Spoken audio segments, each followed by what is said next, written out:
Bonjour à tous, bienvenue sur cette vidéo, encore sur la paracha de la semaine. Cette semaine aussi Purim, paracha Tetzavé, une belle semaine en perspective, une semaine joyeuse qu'on souhaite à chacun de la plus grande joie possible. Effectivement, la paracha Tetzavé tombe toujours en proximité avec la fête de Purim et le lien est presque évident. La paracha Tetzavé, c'est la seule paracha dans la Torah où le nom de Moshe n'est pas cité une seule fois. En réalité, c'est pas logique que ce nom ne soit pas cité puisque toute la paracha c'est des ordres de Dieu à Moshe. Mais effectivement, on se rappelle que suite à la faute du veau d'or, Moshe avait demandé à Hachem de pardonner les Bnei Israël et dans la discussion, Moshe avait demandé à Hachem efface-moi de ton livre. Et donc, Dieu est obligé de mettre en pratique cette chose en ne citant pas le nom de Moshe dans notre paracha. Effectivement, on a aussi à Purim le sujet que dans la Megillah, il n'y a pas le nom de Dieu qui est cité, alors que celui qui est derrière tout le miracle de Purim, c'est Hachem, évidemment, puisque c'est lui qui a permis que ce miracle se fasse, et c'est évident. Mais pour autant, le nom d'Hachem n'est pas cité dans la Megillah. Et en fait, c'est une chose plus forte, c'est que dans Tetzavé, la paracha elle commence par Ve'ata. Ve'ata, c'est l'essence même de Moshe. Et l'essence même de Moshe, c'est ce qui est rattaché, c'est le niveau le plus haut de Moshe qui est rattaché avec Dieu, avec ce Dieu qui se cache, qui se voile dans la nature. C'est là le lien entre Dieu et son envoyé, et Moshe qui est l'envoyé de Dieu. Dans notre paracha, on va parler du Mishkan. On va dire que finalement dans la Torah, il y a toujours une vision entre le passé, qui est le Mishkan, le futur, et pour ça on doit prendre un enseignement aussi pour le présent.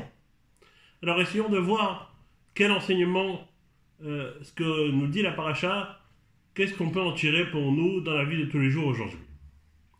La paracha de Tetzavé va d'abord décrire les habits rituels du Kohen Gadol. C'est que le Kohen Gadol avait toutes sortes d'habits. Il y avait les habits qui étaient réservés au petit Kohen qu'on appelait le Kohen Ediot.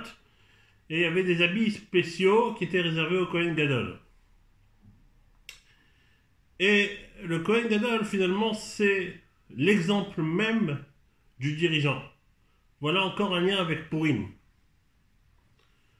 Le Kohen Gadol, c'est celui qui représentait devant Hachem le peuple. Effectivement, on se rappelle que le Kohen Gadol portait le Choshen et l'éphod évoqué dans la paracha. Ce fameux vêtement sur lequel il y avait un pectoral avec 12 pierres serties, chacune de couleurs différentes, car à couleurs différentes, identités différentes, pour les 12 tribus qui composaient le peuple juif. Et donc, on va dire que quand le Kohen rentrait, il représentait tous ces 12 tribus.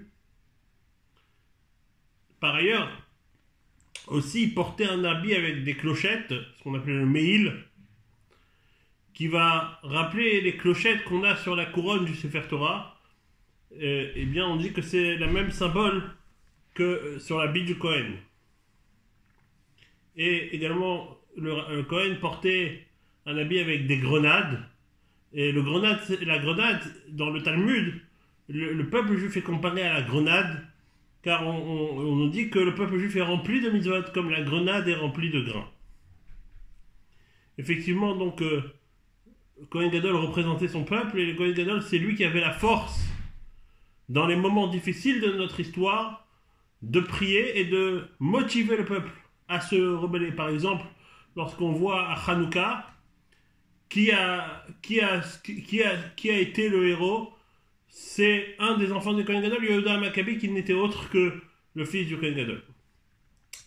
Et si on ramène ça à Purim, eh bien en réalité c'est pareil. À Purim, il y avait Mordechai, qui était, on va dire, le chef spirituel de l'époque, le Kohen Gadol, si on veut, le Moshe de l'époque, le Kohen Gadol de l'époque.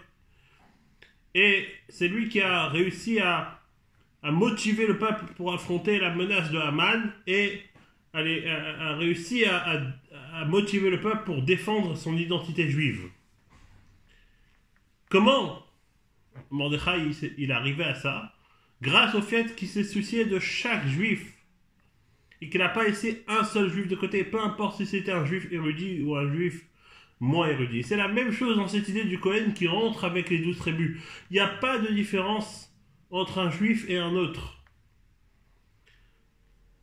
Par ailleurs, on dit ici dans la paracha aussi que il y avait l'huile pour allumer la menorah, et l'huile allumée par la menorah devait transiter par Moshe. Quelle est la nécessité que cette huile transite par Moshe, puisque finalement c'est Aaron qui allumait les bougies? Eh bien, l'huile, c'est un peu l'âme, l'essence du juif, et on a besoin de s'attacher à un chef spirituel, et c'est à travers ce chef spirituel qu'on communique avec, qu'on accomplit la volonté divine. Aujourd'hui, le Beth Amikdash, le Mishkan d'aujourd'hui, ce sont les synagogues, et elles ont besoin aujourd'hui, surtout dans le moment triste et obscur que l'on vit, à ce qu'on se motive et à ce qu'on arrive à faire en sorte de faire vivre ces lieux pleinement, en espérant très bientôt pouvoir rentrer dans le troisième Beth Amikdash. Et donc dans la paracha, on va détailler toutes ces choses-là, et je vous invite à regarder un petit peu dans la paracha quels sont en détail les habits du Kohen Gadol, ainsi que les procédures d'offrande qui vont être évoquées également dans la paracha, et comment Aaron va devenir Kohen Gadol. Ensuite, la Haftara. La Haftara, cette semaine, elle est exceptionnelle, c'est une des Haftarot les plus exceptionnelles, un des textes les plus grands du Nach. C'est la vision de Yecheskel, du prophète Ézéchiel, sur le troisième temple, une des preuves tangibles et fortes sur l'existence et cet espoir de l'avènement messianique et de la reconstruction du troisième temple. Et finalement, c'est tout l'objet de notre combat. C'est un travail dur, un travail de vigilance de tous les instants, pour arriver à faire en sorte que nos prières soient exaucées. Et ça, encore une fois, on y arrive quand il y a une union. Quand il y a cette union qui règne. Alors n'oubliez pas que, oui, Purim, il ne faut pas oublier que ce qui a fait la force du peuple juif, c'est que le peuple juif, qu'il était plus haut, que c'était des gens plus importants ou moins importants, et bien finalement ce qui a fait la force, c'est que tout le peuple juif s'est uni dans la prière. Et donc il faut s'inspirer de ça dans les moments actuels que l'on vit, et qu'on puisse enlever à Purim la Xéra, et pouvoir se retrouver tous prochainement au troisième Beth Amikdash avec notre maître Mashiach très prochainement. Amen. Purim Sameach à tous. Je souhaite à chacun un bon Purim et de bonnes nouvelles pour chacun d'entre vous.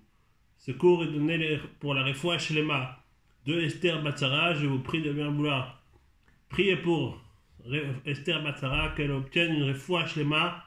Amen. Merci à tous.